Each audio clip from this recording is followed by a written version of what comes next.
Well, good morning, Bozena. It's so nice to see you. You're looking well in this time of us, all of us staying away from each other. I hope that all is well with you and your family.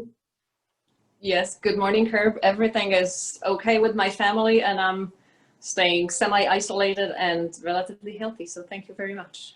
Well, it's a chance to, for well-disciplined and great musicians like you, it's a chance to delve into the repertoire of some pieces perhaps you haven't had quite as much time to work on because you don't have, unfortunately, you don't have as many live performances with ensembles and so on. Yes, that is very true. So yes, we're learning new stuff, but also sort of dusting off the old stuff that I played a while ago that I really dearly love. So it was very good to dust off some of these things as well. Yeah. So with Bach in Baltimore, you're the harpsichordist we always ask to play whenever we need a harpsichord, which is nearly every concert. Tell us about how you became a harpsichordist. Did you start off on that instrument as a little girl, or did you go to it later, or how did all that change? Well, so I started on the piano pretty much as everybody else. I started playing piano at age 7, but I really did not major in piano since approximately 9th grade. So I was in high school and piano was not my major instrument at that point. As a matter of fact, I ended up going to Warsaw Conservatory and doing my degree in music theory. So we had a lot of classes that had to do with, instrumentation, composition, ear training, harmony, like large, sort of packet of pedagogy courses.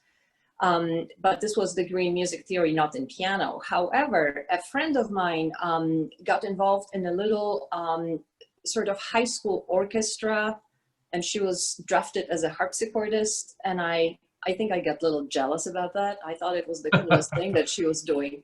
And then when we were finally in a conservatory, I could not take classes in harpsichord at that point because the idea of elective did not really exist in that program, in that format at that time. But I had some friends who were harpsichordists, and sometimes they would let me use their practice room time to sort of tinker around on the harpsichords that were available at school. And I thought this was the coolest thing ever. And even though I could not do it at that time in Warsaw Conservatory, after I came to the United States and went to school at the Northern Illinois University, they actually had a very good instrument, and they also had a faculty member who was teaching harpsichord elective courses. And so I signed up, and this is how that got started. The harpsichord is, I love the fact that it's come back. So for lack of a better way to say it, I'm a lot older than you, and I remember when I was, some years ago, there were hardly any harpsichords around. And speaking of older instruments, when I first conducted in Baltimore and we were doing cantatas that called for oboe d'amores, there was one oboe d'amore in the entire Washington, Baltimore region. Now every self-respecting oboist, certainly who plays early music, Baroque music or whatever, has an oboe d'amore. But the harpsichord, one of the things I've loved about the harpsichord, in addition to its sound, which is so wonderful in its own way, is the fact that it's probably the most beautiful physically of the instruments. So many of them have paintings on the lid or on the soundboard or whatever.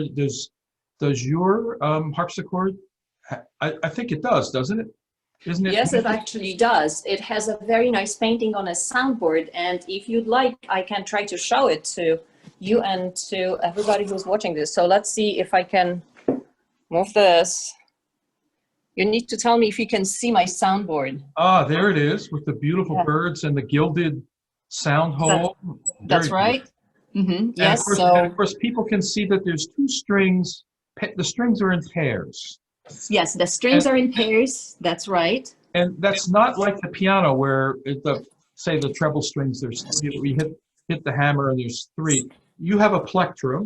That's right. And it plucks the strings like this, and you can direct the keys to play one of those 2 strings or both. Am I correct? That is correct. Hang on, because I need to readjust my setup because I messed up something. No, it's fine. Oh, there you go. Fine. Okay, good. So, so yes, the harpsichord actually, can you actually see my keyboard? I don't think you can see my keyboard. Hang on. Let me see if I can move this around. Is this sounding better? Yeah, it's fine. Okay, right. Well, you still cannot see my keyboard. It's okay. It's all right. Well, in any case, so yeah, so my harpsichord has two sets of strings. This is so-called lower 8-foot. If I switch it, it has just slightly different sound, okay? But I can couple them, and I have all strings sounding at this point. So yes, I have two sets of strings, and I can play them separately all together, and that creates a little bit different sound. Just ever so quickly, when you said it's an 8-foot, that kind of harkens back to pipe organs. That's because correct. the length of the lowest pipe in what they call a rank of pipes, a set, the lowest note on the keyboard. Right. If it's 8 feet, then the pitch you hear when you play a note would be the same as when you play a note, say, on a piano today. That is correct. It says 4 feet, it would be 1 octave higher. Octave higher, exactly. 2 feet, an additional octave higher, and so on and so forth. So basically, when you play in the orchestra with Bach in Baltimore, what you see, if you will, is what you get. When you say you play at 8 feet, the sound is the same as the violins and everybody else. When it says middle C, it's C 256. Exactly. So yes. So my A, the one that we tune with, is in unison with everybody else. Right. A 440. Yeah. So of course, as a harpsichordist, you almost certainly have a special love for Baroque music. Would I be right? That is very true. The earlier, the better. And I'm hoping that Bach is on that list of people that you like very much. Oh, Bach is definitely on that list of people, and I played a lot of Bach over my lifetime, and I absolutely dearly love, Bach's pieces, that, the solo pieces that I played. The thing with Bach is that it is so widely played, but because pretty much everybody does Bach in their lifetime, and they are incredibly accomplished people who play Bach and recorded it. So, the music that I play more frequently is actually pre-Bach, for the very reason that the field is a little bit less crowded and this music is not as widely known. So, so if I do not perform a lot of Bach, it's not for sort of the lack of love for this. It's just that there is other music that is, again, not as widely known and not as widely recorded and not as well performed, because, as I said, there are a lot of people who are just fabulous musicians. That's a lot of why we at Bach in Baltimore set out to do what we set out to do, which is perform the complete works of Bach, everything he wrote. So according to the death notice, there would have been 300 cantatas, roughly. And we have 210, which means that, sadly, many were lost. But if you say to people who love Bach dearly, immediately they know Brandenburg concertos, they know the orchestral suites, the B minor mass, the 2 big passions that we have left, and then about 5 cantatas. They know 140 Wachet auf and number 4 Schlagen Todesbanden, and a few of them like that. Maybe number 80, the Reformation cantata Ein feste Burg. But they don't know cantata 67 or 92 or 161 or 121, that lovely cantata Bach wrote when the refugees came to Leipzig. I mean, and so it's a pleasure for us to present those to the greater community. And we're aware that some of those are premieres, not of Bach's works, but premieres in the region. Locally, right. Yeah, not just locally, maybe in the whole, basically the state. So that feels like a great privilege to me. Well, it also feels like a great privilege to me because I had never expected in my wildest dreams that I would be able to participate in playing more than, 2 or 3 or 5 Bach cantatas over my lifetime. And since I've been playing with the Bach in Baltimore organization and orchestra for, I think it's been 15 years or so, I got a chance to play continuo for probably about 100 cantatas by now, which is, I think, a wonderful thing for me. And I don't think there are many people many harpsichordists, many continuo players who are able to do this over their lifetime. So it's a huge, huge thing for me. Well, we're dedicated to the music, and there's such love in the entire ensemble. And I think, and I hope, and actually I believe, that comes across in the performances and the audiences. Is part of why, even in these days, not right now where we're closed, but through the years, our audience has been growing. And I think that's because of our approach, which seems to reach people. Right.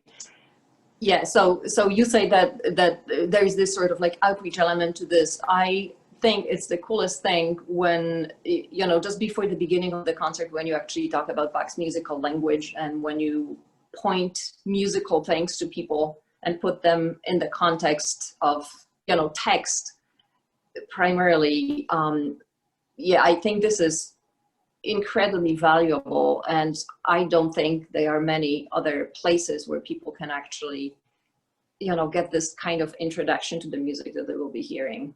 Right. One of Bach's nicknames is the Fifth Evangelist. Mm-hmm. And it actually is because of what you're talking about, I think. You can listen to a Bach cantata the way you listen to the pure instrumental music, say a Brandenburg concerto, and it's gorgeous. Mm-hmm. You'll have a time of your life. The melodies are so imaginative, and the harmony and the architecture, the way the lines weave together. What a joy! But if you aren't aware of that wonderful elements of symbolism that he imbues the music with, the walking bass line for faith, I mentioned Bacchus, Sleep Rest Awake. The orchestra divides into 2 groups representing the 2 groups of bridesmaids. And they go in different directions, representing how they are looking and searching. And the rhythm pattern represents royalty, meaning the bridegroom is royal. I mean, it just goes on. And what a joy it is to sort of be able to listen just the same way you always do, but have that extra little level of knowledge. Yeah, I just think that's great. Mm-hmm. So listen, I don't want to take up your whole morning, but you mentioned earlier Baroque music. So tell me, I'm hoping to talk you into playing a piece for us in a moment. Is there something I might twist your arm to play? Yeah, I'll be happy to.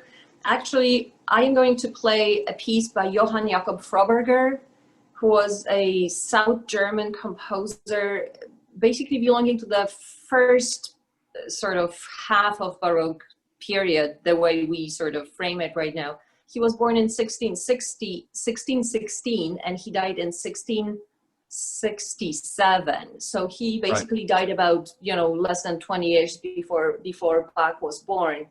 However, Froberger was a very influential composer, and pretty much, his fame and his works sort of proliferated through the entire, continental Europe, if I may say, meaning his influence was not as great in Great Britain, but Germany, Austria, little bit less Italy, but France, they were countries where his music was very widely known, and composers were copying his stuff and studying his music.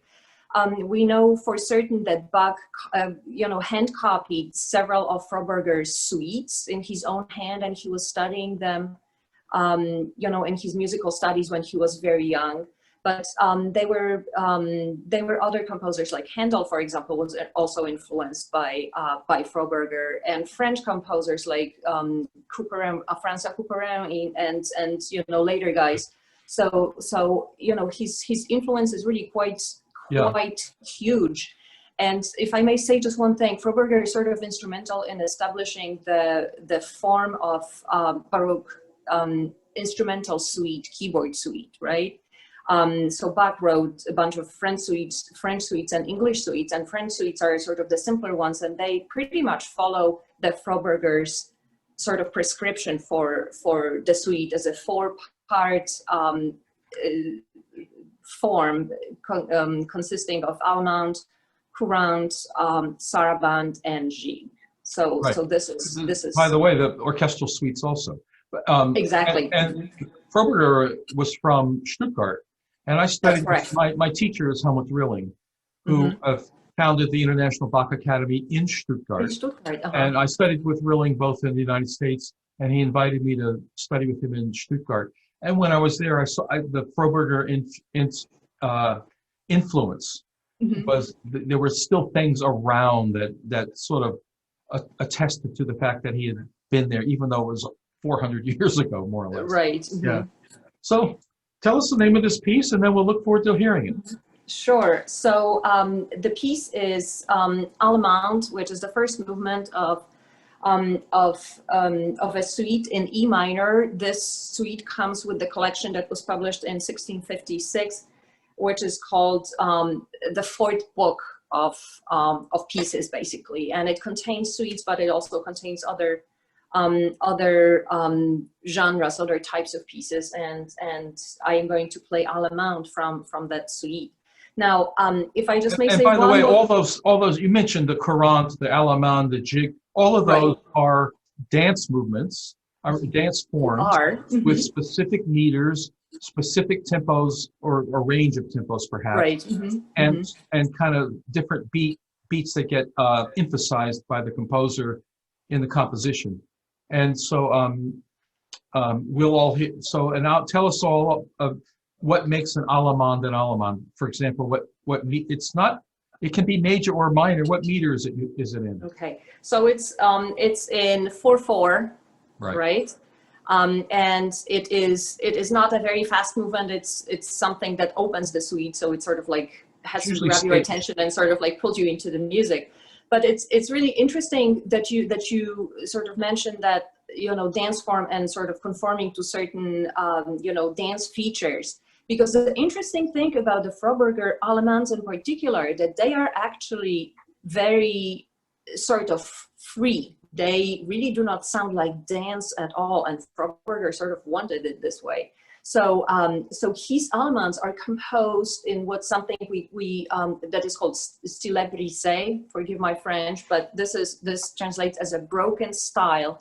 And so this is basically like a texture of lute music or theorbo music kind of channeled into the keyboard. So there are a lot of sort of broken arpeggios and little imitations which really kind of beyond three notes do not really go anywhere. So it's incredibly sort of emotional and evocative piece of music, and this is typical for his allemandes. Well, this is all wonderful. I can't wait to hear it. And so thank you for chatting with me this morning and for agreeing to play something for us all.